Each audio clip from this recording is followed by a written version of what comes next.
दोस्तों, हर प्राणी के भीतर कुछ अच्छाइयाँ होती हैं तो कुछ बुराइयाँ। दशानन रावण के साथ भी ऐसा ही था।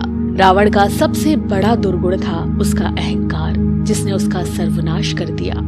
लेकिन ये भी सच है कि रावण में अनेक खूबियां भी थी जो उसे महान बनाती हैं।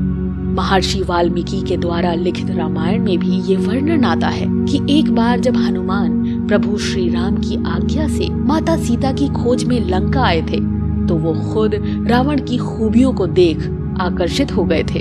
दशानन रावण एक महापंडित था तथा उसके तप में जो कठोरता थी वो शायद ही उस काल के किसी ऋषि मुनि में हो। रावण बहुत ही विद्वान, चारों वेदों का ज्ञाता तथा सभी विद्याओं में पारंगत था।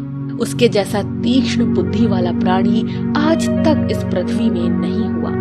इंसान के मस्तिष्क में ज्ञान व बुद्धि का भंडार होता है जिसके बल पर वो जो चाहे वो पा सकता है, परंतु रावण के तो 10 सिर थे।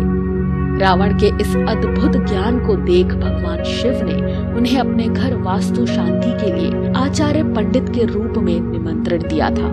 रावण की माँ का नाम कैकशी व पिता का नाम ऋषि विशर्वा था। रावण की माता एक दैत्य कन्या थी। रावण के भाई बहनों में कुंभकर्ण, विभीषण, बहन शूर्पणखा के साथ ही धन के देवता कहे जाने वाले कुबेर भी उनके भाई थे।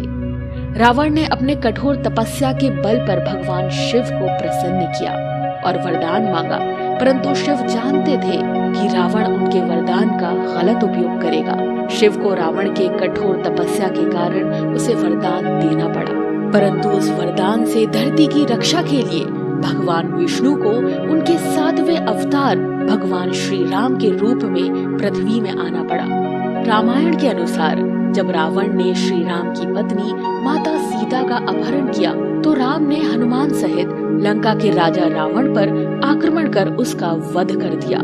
रावण जब मरणासन अवस्था में था तब श्री राम ने अपने भाई लक्ष्मण से कहा कि रावण समस्त वेदों का ज्ञाता है, पूरी पृथ्वी में उससे बड़ा ज्ञानी कोई नहीं, अतः उसके समीप जाकर उससे ऐसी शिक्षा ग्रहण करो जो तुम्हें उसके अलावा किसी अन्य महाज्ञानी से भी प्राप्त नहीं हो सकती। राम की आज्ञा पाकर लक्ष्मण रावण के समीप गए और उनके सर की ओर खड़े हो गए, परंतु रावण ने उनसे कुछ नहीं कहा। तब लक्ष्मण फिर से राम के पास लौटे और उन्हें पूरी बात बताई।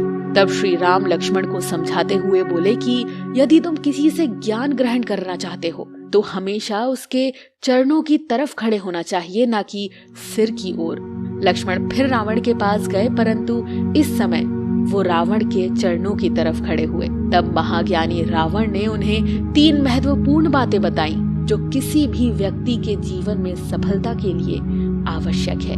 पहली बात रावण ने लक्ष्मण को बताई कि शुभ कार्य जितनी जल्दी हो सके उसे अति शीघ्र करना चाहिए व अशुभ कार्य को जितना देर तक संभव हो टालना चाहिए। मैंने प्रभु श्री राम को पहचानने में बहुत देर कर दी और उनसे शत्रुता मोल लेने के कारण ही आज मैं इस हालत में हूँ। दूसरी बात कही कि कभी भी अपने शत्रु को छोटा नहीं समझना चाहिए।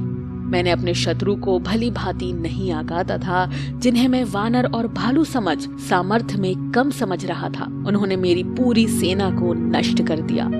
जब मैंने भगवान शिव से अमरता का वरदान मांगा था तो मनुष्य के अतिरिक्त कोई मेरा वध नहीं कर सके कहा था। ये मेरी एक और गलती थी जो मेरे अंत का कारण बनी। तीसरी और सबसे महत्वपूर्ण बात, यदि तुम्हारे जीवन का कोई राज हो तो उसे अपने तक ही सीमित रखना। अपना राज किसी प्रिय को भी नहीं बताना चाहिए, चाहे वो तुम्हारा कितना ही करीबी क्यों ना हो। ये भूलकर मैंने विभीषण को अपना राज बता दिया और जिंदगी की तीसरी सबसे बड़ी गलती कर बैठा।